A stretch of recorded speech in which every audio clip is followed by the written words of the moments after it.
Question: what is the number one cause of death in the United States?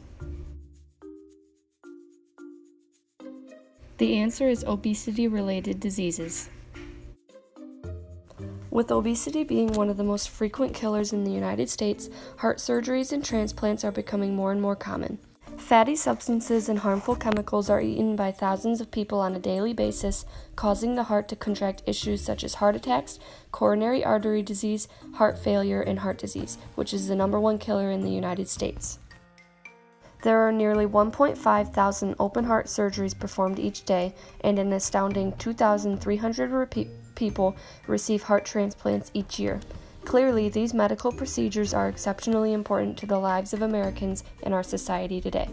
But the background behind this amazing medical advancement was not always so bright, and it took nearly 40 years to perfect the art of a heart transplant. Near the end of the 19th century, scientists began to ponder about the heart and how it works.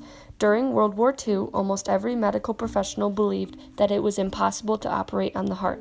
But a U.S. Army surgeon named Dr. Dwight Harkin defied these odds and performed over 130 life-saving heart surgeries on the warfield. This discovery that the heart could survive being performed on sparked a revolution, and by 1966, doctors worldwide began to experiment on ways to save people's hearts. But it became clear that some hearts were far too damaged, and the only way for a person to survive was through a transplant. Until 1953, all heart surgeries were blind because people could only make a small incision in the chest. Therefore, exploring the heart was uncharted territory and was extremely risky. 1967 was a major leap in the study of heart surgeries. This is because Dr. Christian Barnard performed the first ever heart transplant in a hospital located in Cape Town, Africa. A heart was taken from an automobile accident victim and placed into a 53-year-old man's chest to aim to solve his current health issues. This surgery was viewed as a success, and up until the 18th day after, the man functioned completely normal. The only problem was that the drugs given to him to help prevent the body to not reject the new organ drastically weakened his immune system, and he died of pneumonia. Question: what were the drugs used to protect the body from rejecting the organs called? The answer is immunosuppressants. Although the man was not able to live, this event caused doctors worldwide to keep on trying. But even though many doctors were determined to find a solution, and there were also thousands of doctors and patients that simply did not want to risk it. Since many patients were dying shortly after the procedure, a number of heart transplants performed dropped from 100 in 1968 to just 18 in 1970. After Dr. Barnard's experiment, surgeons around the world, more importantly in the United States, became fascinated with the heart transplant. In 1971, the cardiac transplant program at the Columbia University formed. It aimed to gather research and find a way to successfully complete a heart transplant. And 6 years after the founding, they did. Dr. Adrian Kantrowitz performed the first U.S. and second worldwide heart transplant on December 6, 1977. He took the heart of a 2-day-old infant and gave it to an 18-day-old child.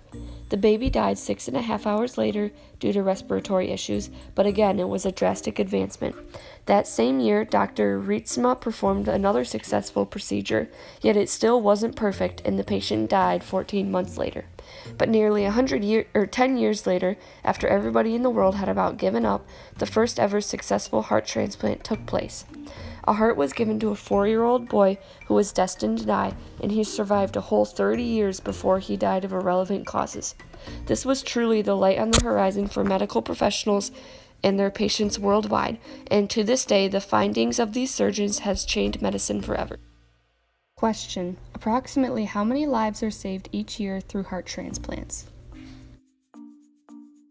The answer is over 500,000 people in the United States alone. But while medical practices in medicine have become exceptionally advanced since 1950, Many people still do not get a second chance at a healthy heart. But instead of being because of medical limitations, it is simply because there are more people on the wait list than there are donors. It is estimated that every 10 minutes, somebody is added on to the transplant waiting list, meaning that there are currently 112,000 people waiting for their life to be saved. Because of these large numbers, nearly 95% of Americans claim that they are pro-donation, yet only 45% of citizens actually are organ donors. But no matter the statistics, one life saved is better than none, and it is evident that the world would not be the same without this amazing surgery and the events that caused it to be successful.